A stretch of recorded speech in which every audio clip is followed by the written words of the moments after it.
Hello, welcome all once again here. Today we are going to start 2.3. Okay, a fine poem given to you by Robert Southey. Exactly, it is not a poem; it is a ballad. Now we are going to see what exactly this ballads gives us. Okay, so first I would like to say, being a ballad, it teaches the values of good deeds and how the good deeds is directly blessed by the nature, whereas other side the wicked deeds is always punished mm, indirectly by the indirectly by the nature only. Okay, so this is the basic content given here by our poet, that is Robert Southey. So let's have little introduction of about the personal about the Robert Southey. Robert Southey, born in 1774 to 1843, okay, was born in Bristol, England. Further, it is said that he was the poet laureate of England, famous for short poems. Some are The Scholars, The Battle of Benham, Bishop Hatto, Inchcape Rock, okay, etc. are very popular with the school children. So here, these are the short poems given by Robert Southey. As I told you, what is the basic content, good deeds and the results of it, and the bad deeds and the results of the bad deeds. Okay, so basically we can, in simple sense, we can say that what seeds you will sow, you will get in return the same fruits. Okay, so here let's move towards the introduction of the poem. The Inchcape Rock is a ballad. It is of 14th century, a story of 14th century. Okay, attempt by a abbot of Aberbrothock, who with lots of hard work, with lots of efforts, was able to install a warning bell on Inchcape Rock. Okay, now this rock was very dangerous, notorious. Okay, and it was very difficult, and somehow he was able to install it. Further, Southey says that Southey, inspired by the legendary story of a pirate who removed the bell on the Inchcape Rock, which was placed by Abbot of Aberbrothock. The poem gives us the message that those who do wrong things will meet with the due punishment. So, okay, as I told you, so here poet also says what poet says, that only I wish to tell you, that those who will do the good will be blessed. Okay, and those who will do wrong will be punished. Okay, so this was a slight introduction about the poet. Now let's start with the poem very finely. The Inchcape Rock 2.3. Now here the poem is of 17 stanzas. Okay, a long poem in your text. Okay, and most probably each stanza covers 4 lines. Fine. Now I'm starting. No stir in the air, no stir in the sea. The ship was still as she could be. Her sails from heaven received no motion. Her keel was steady in the ocean. So first 1st stanza gives you the information that the air was very silent. Okay, and there was no movement in the sea, neither in the air. The ship was still, as the ship was as it is, how it could be. Okay, her sails from heaven received no motion. So the sailors got no information. Sailors are not getting any hints from the nature. Okay, her keel was steady in the ocean. The below part of the ship, which has a metal part, which was as steady as it should be in the ocean. Okay, without either sign or sound of their shock, the waves flowed over the Inchcape Rock. So little they rose, so little they fell. They did not move the Inchcape bell. So very finely what the poet says here, without either sign. There was no sign, no sound of the waves. Okay, and very slowly the movement was there. So little they rose. They rose very slowly, and again they fall in the same slow motion, and they were not able to move the Inchcape bell. In the last 104 last stanza, the abbot of Aberbrothock, here the good person, a person who holds the moral values, the one who stands for humanity. Okay, a great person had placed the bell on Inchcape Rock. Okay, now he was the one who has who is able to install the bell on the difficult destructive rock, that is Inchcape Rock. On the buoy in the storm it floated and swung.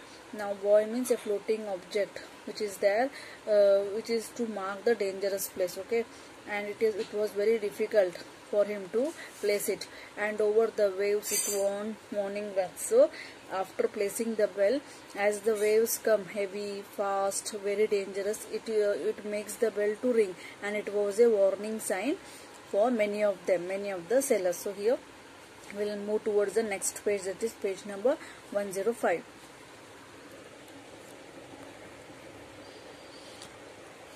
So here, when the rock was hit with the surge swell, the marines heard the warning bell, and then they knew the perilous rock and blessed the abbot of Aberbrothock.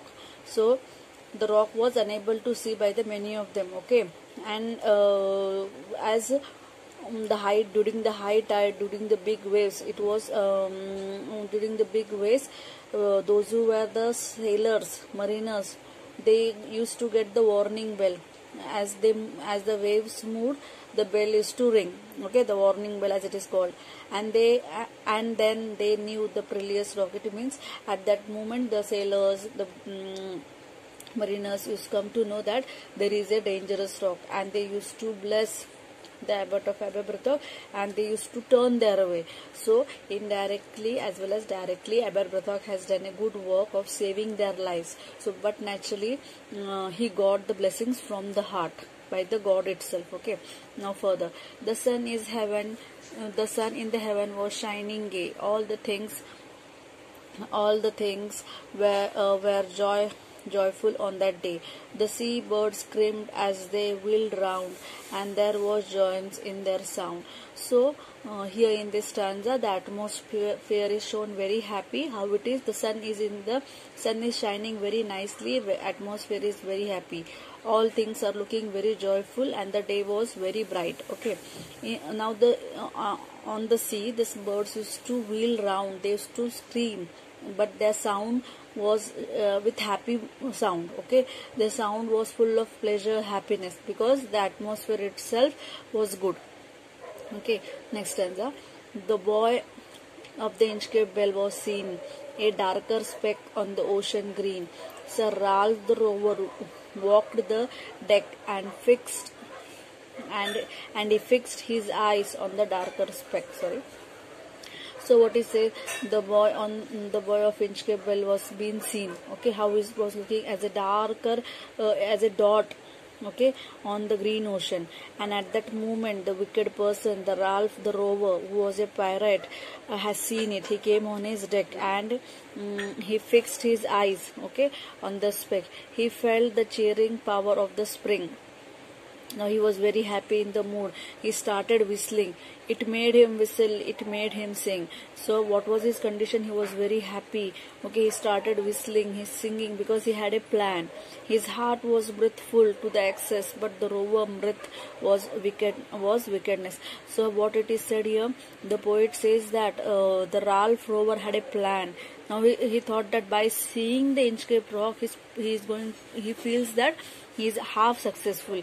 He whistles, he sings, he makes the movement, he is very happy, but in this happiness there is wickedness in his eyes. Okay, further, his eyes was on the Inchcape float. Quoth he, my men, put out the boat and row me to the Inchcape Rock. I will plague the boat of Abbot of Aberbrothock. So what he says, his eyes is on the Inchcape float. Okay, and he says to his person, take the boat near the Inchcape Rock, and I will do something painful, that hereafter no one will bless the Aberbrothock. Okay, so he thinks that he is going to do a great work. Let's see next what happens. The boat is lowered, the boatmen row, and to the Inchcape Rock they go. Sir Ralph bent over the boat and he cut the bell from the Inchcape float. So what happened? The boat is lowered by the boatmen.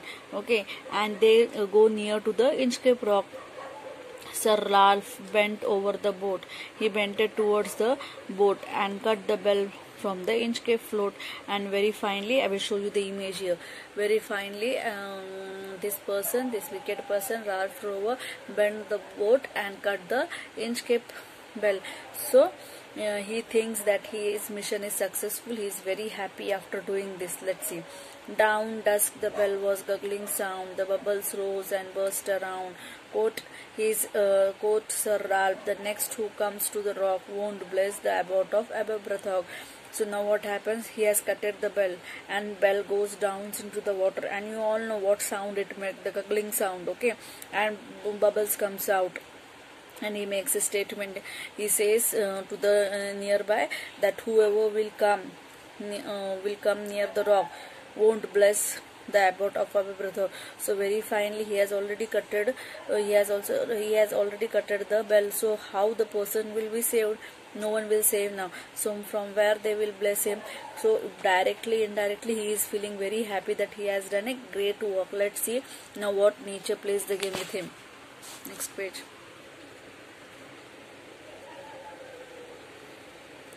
Here, Sir Ralph the Rover sailed away. He scoured the sea for many days, and now grown rich with the plunder store, he steers his course for Scotland shore. Now what happened? Now here, he has sailed from this way to that way and looted the sea. He is a pirate, okay, and he has become very rich. Lots of things he is having, but now he is in search of Scotland shore. He wants the shore near to him. So thick haze, oh, spread the sky. They can't see the sun on the high. The wind had blow a gale all the day. At the evening it had died away. So what happened? Now the air is spread all over. The atmosphere is little bit dull. They are not able to see the brightness of the sun. Okay, and the wind is also very slow. A moisture is there. Okay, in the wind.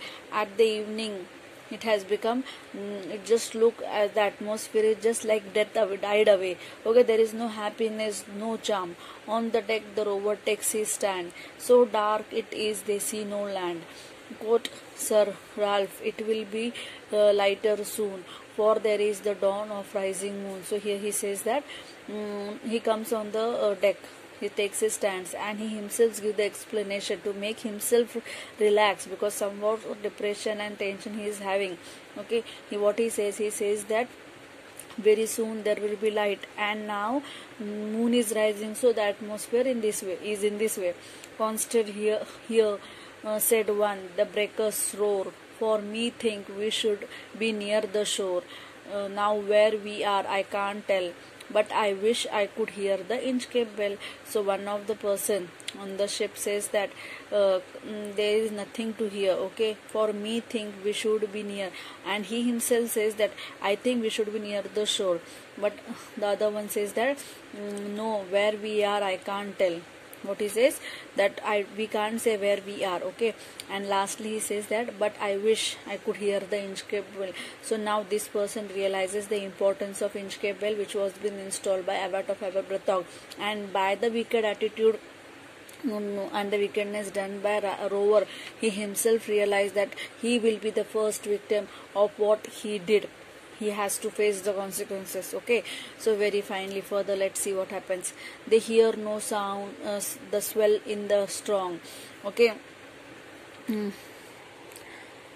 though the wind had fallen, they drift along till the vessel strike with the shivering song. Oh Christ, it's Inchcape Rock. So what happens now? There is no sound. Okay, and big waves are there. The wind have completely fallen. It is just the ship is just floating this way to that way till the vessel, now the lower part of the ship gets strike to a rock. Okay, and it starts shivering, and at that time he realizes, oh Christ, it is an Inchcape Rock. At that moment they realize that their ship has stricken the rock, and now nothing is going to happen. They all are going to die. Sir Ralph the Rover tore his hair. He cursed himself in his despair. The waves rush in every side. The ship is sinking beneath the tide.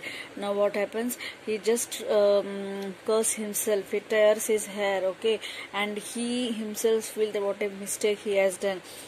So at this moment the death is in front of him, okay, and the water rushes from every side of the ship, and the whole ship is now sinking. And at that, now here you can imagine the how the water enters in Titanic, okay. In that image you can have now in your mind exactly what might have happened at that moment. But even in the dying fear, one dreadful sound could the rover hear, a sound as if with the Inchcape bell, the devil blow with the ringing knell. So here in the last stanza, we want to say that the last four lines here, the rover is now completely realized that he is going to die, okay, and he feels very unhappy, very sad, and and it is just like that. A sound of he's indirectly hearing a sound as if with the Inchcape bell, okay. The devil below was ringing. The devil below was ringing his skill, means a sound of death is waiting for him. Now you are the victim. You are the first who is responsible, and you yourself will be victim of it, okay. So very finely Robert Southey gives you the message that one side Abbot of Aberbrothock has done the good moral values. He was blessed, he will be blessed. He has done the good deeds, okay. Robert Southey gives us the first thing, doing having attitude of doing a good deeds for everyone. And second part, he shows the second character, that is Ralph the rover, one who is jealous due to him because of very easy way want to achieve the fame, name, success, and for that reason he does a wrong thing and he himself become the victim of it.